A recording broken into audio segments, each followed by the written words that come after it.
Hey there and welcome to the video. In this session I'm going to be looking at the return statement in Python, and to do so we're going to be looking at two basic functions and we're going to use a couple of print statements to show us how it all works. So if you're brand new to seeing the word return, ideally you want to have a bit of a grasp as to how functions work, but if not then hopefully this makes sense. So normally when you run a bit of Python code, we normally run from top to bottom, right?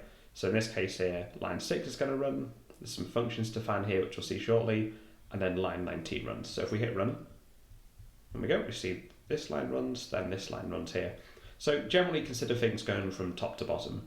Now, what happens when you bring a function into the mix? Let's say, for example, we now do hello, and do this here. So the function's defined here, so let's write define here, and then what happens is that we then call it here. So in this case, whenever you go and call a function, effectively, now think of our code going from line 2 to line 6, we see this. Then line 18 says, okay, now go and call this function. That means our code now jumps to line, in this case, line 10. It's going to print this, and then what the return does, this is the kind of the crux of it, return is going to say, okay, now go back to where you were. So then we then jump back down to here, and we carry on. So rather than just going from 1 to 19, we actually go from 1 to 18. 18 then jumps back to 9. Return says, okay, I've been hit, so therefore jump back to where you were. So we're kind of doing like a zigzag up and down the page now. So if we hit run, there we go. So we see this line runs, and then we see the print hello because we called the function here, therefore we did this. Return came along and said, okay, now go back to where you were. We come back down here, and then we see, then this line runs. So that's the first job of return, to basically send you back to where you were in the program. Let's suppose I did this here as well, and then let's do here as well. So envision that whenever we do this here, our code is going back to line 9 and saying do this again, and then go back. So let's hit run. Let's make this a bit bigger. And let's clear the screen and run that again, shall we? And there we go. So this line runs, and then we see hello twice because we called it here and we called it here. So envision that every time we called it, this function ran, and then the return was like, okay, back to where you were. So we jump back down to here, then we do the second function call, and then we see this line run, and then finally we call the function a final time. So this once again jumps back to here, it does the print statement, and then return says, okay, back you go. So we then flick back down to here, and then the program finishes. The second use of return is a bit more complex because rather than just sending us back to where we are, it's going to send us back to where we were with an additional value. So what I'll do, I'm going to quickly blank this one off for a second. So I'll quickly clear the screen and come back in a sec. There we are, there's our screen cleared. So in this example, we have return a plus b. So if I just make this a bit neater, there we go.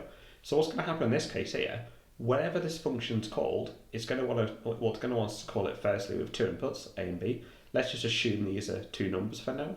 And then when the function finishes, so when it kicks us back to where we were, it's going to say, go back to where you were, but take this with you. So return a plus b. So let's do, let's just do print loads of a's up here, or print loads of b's down here, just kind of show the control flow of all this going on.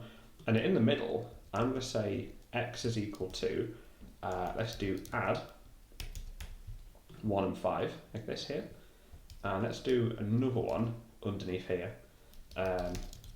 We'll print x here, and then we'll also do the same thing here, but change those numbers up.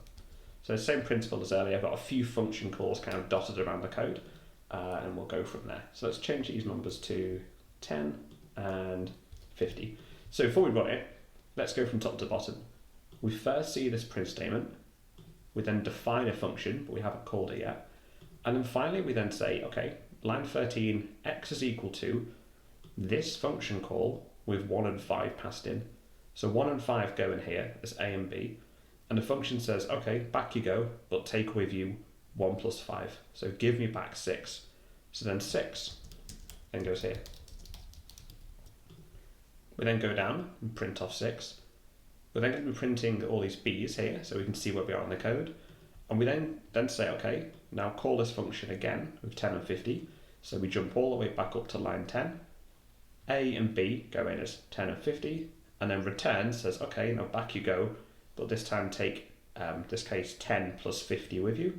So then return 60 down here. So we're basically returning 60 back to this variable x here.